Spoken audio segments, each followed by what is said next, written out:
इस दुनिया में पति पत्नी का एक ऐसा रिश्ता है जो 7 जन्मों तक साथ निभाने का होता है। वो हर दुख सुख में एक दूसरे का साथ ही नहीं देते, बल्कि कदम से कदम मिला के साथ साथ चलते भी हैं। लेकिन जब किसी कारण से किसी तीसरे व्यक्ति की उनके ज़िंदगी में आगमन होता है, तो महज 4 दिन की खुशी के लिए वो अपनों का साथ छोड़ने के लिए जरा भी संकोच ही नहीं करते, बल्कि उन्हें हमेशा हमेशा के लिए अपनी ज़िंदगी से दूर करने का फैसला भी ले लेते हैं। पर शायद वो भूल जाते हैं कि इसका अंजाम शायद बहुत ही तकलीफ देने वाला होगा। आज के इस वीडियो में एक ऐसी ही कहानी जिसे सुनने के बाद शायद आप भी सोचने और समझने पर मजबूर हो जाएंगे। पति के रहते हुए एक महिला ने एक नेपाली युवक को दे बैठी दिल।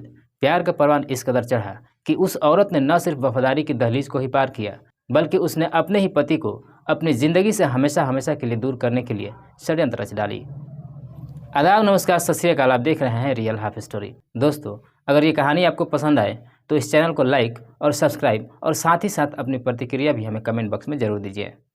दोस्तों, दरअसल ये घटना है 8 दिसंबर 2023 की। बिहार प्रदेश के वैशाली जिला का मुख्यालय हाजीपुर का। हाजीपुर के अंतर्गत एक प्रखंड आता है राघोपुर। राघोपुर प्रखंड के अंतर्गत एक गांव आता है रुस्तमपुर। इसी रुस्तमपुर गांव में जितेंद्र कुमार और उसकी पत्नी रेखा देवी रहते थे। जितेंद्र मेहनत मजदूरी करके अपने परिवार का खर्चा चलाता था।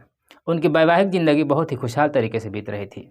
इसी बीच वो दोनों काम के सिलसिले में पटना चले गए और पटना के कच्ची दरगाह में किराए के मकान में रहने लगे।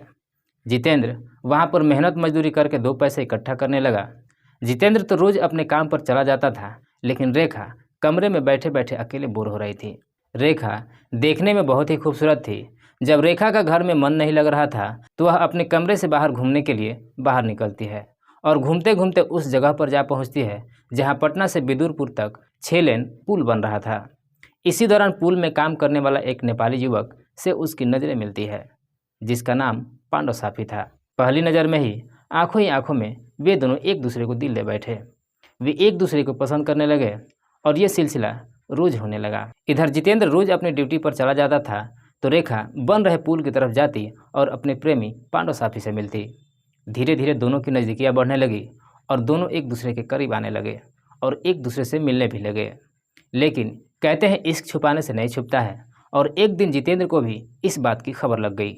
अब पति पत्नी के बीच पांडव साफी के मिलने जुलने की वजह से जितेंद्र और रेखा में अक्सर विवाद होने लगा। रोज़ रोज़ झगड़े होने लगे।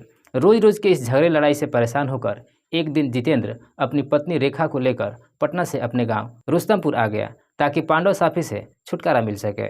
जितेंद्र जब पटना से लौटकर अपने गांव रुस्तमपुर आया तो वहां पर एक सरकारी नौकरी में उसने एक गार्ड की नौकरी कर ली। पटना से वैशाली आ जाने के बाद रेखा और पांडव साफी से मिलना जुलना तो बंद हो गया, लेकिन प्यार कम नहीं हुआ। रेखा अपने प्रेमी से मिलने की बहुत ही कोशिश करती रही। एक दिन किसी तरह रेखा अपने प्रेमी पांडव साफी से मिली और उसने कहा कि जब तक मेरा पति रहेगा तब तक हम दोनों कभी भी एक दूसरे के नहीं हो सकते हैं, इसलिए मेरे पति को रास्ते से हटाना होगा। इस तरह की बातें जब पांडव साफी सुनता है तो उसने भी हामी भर दी। फिर एक दिन पांडव साफी ने रुस्तमपुर के ही रहने वाले राहुल और कवि से मिलकर जितेंद्र को रास्ते से हटाने का प्लान बनाया। फिर उसके बाद 8 दिसंबर को जब जितेंद्र रात में करीब 8 बजे अपने स्कूल में सोने गया तो इसी दौरान पहले से ही घात लगाए राहुल और कवि ने उस पर अचानक फायरिंग कर उसे घायल कर दिया और वहां से मौका देखकर फरार हो गए। गांव वालों को जब गोली चलने की आवाज़ सुनाई दी तो वो लोग दौड़े दौड़े आए और देखे कि जितेंद्र घायल होकर तड़प रहा है। तो इस पर आनंद फानंद में गांव वालों ने ही उसे तुरंत इलाज के लिए पटना भेज दिया, लेकिन जितेंद्र रास्ते में ही दम तोड़ दिया। इस घटना के बारे में रुस्तम के पिता सूर्यवंशी राय ने वैशाली जिला के रुस्तमपुर ओपी थाना में प्राथमिकी दर्ज कराई कि सरकारी स्कूल के नाइट गार्ड को अज्ञात अपराधियों ने इस तरह की घटना का अंजाम दिया है। तो इस पर वैशाली जिला के एसपी ने प्राथमिकी दर्ज कर इस घटना की छानबीन करना शुरू किया।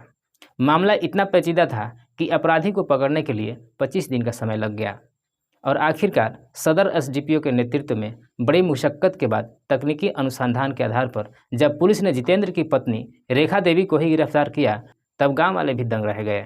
पुलिस ने जब रेखा से सख्ती से पूछताछ करना शुरू किया तो रेखा ने अपनी जुर्म कबूल कर लिया और उसने पुलिस को एक अजीब चौंकाने वाला बयान दिया। दोस्तों, उसने पुलिस से कहा, नेपाल के सप्तरी जिला का रहने वाला पांडव साफी से मेरा प्रेम प्रसंग चल रहा है और हम दोनों एक दूसरे के बिना नहीं जी सकते हैं, इसलिए मैंने अपने पति को ठिकाने लगाने के लिए अपने प्रेमी पांडव साफी से मिलकर यह षड्यंत्र रचा। दोस्तों, जितेंद्र को ठिकाने लगाने में रेखा ने 2 और लोगों का भी सहारा लिया था, जो वैशाली जिला के ही राहुल कुमार और कवि कुमार थे। दोस्तों, रेखा की पूरी बयान सुनने के बाद वैशाली एसपी ने आरोपी रेखा देवी के अपने ही पति को ठिकाने लगाने और साजिश रचने और 2 अन्य अपराधियों राहुल कुमार और कवि कुमार को गिरफ्तार कर उसे गंभीर धाराओं में मुकदमा दर्ज करते हुए जेल भेज दिया। दोस्तों, इस कहानी को सुनाने का उद्देश्य मुझे किसी भी तरह से आपको परेशान नहीं करना है और ना ही किसी को तकलीफ पहुंचाना है। बस आपको इतना कहना है कि आप जहां भी रहें स्वस्थ और सुरक्षित रहें और अपने के साथ खुशहाल रहें। दोस्तों, ये कहानी आपको कैसी लगी, आप अपनी प्रतिक्रिया हमें कमेंट बॉक्स में ज़रूर दीजिए। तब तक के लिए जय हिंद, जय भारत।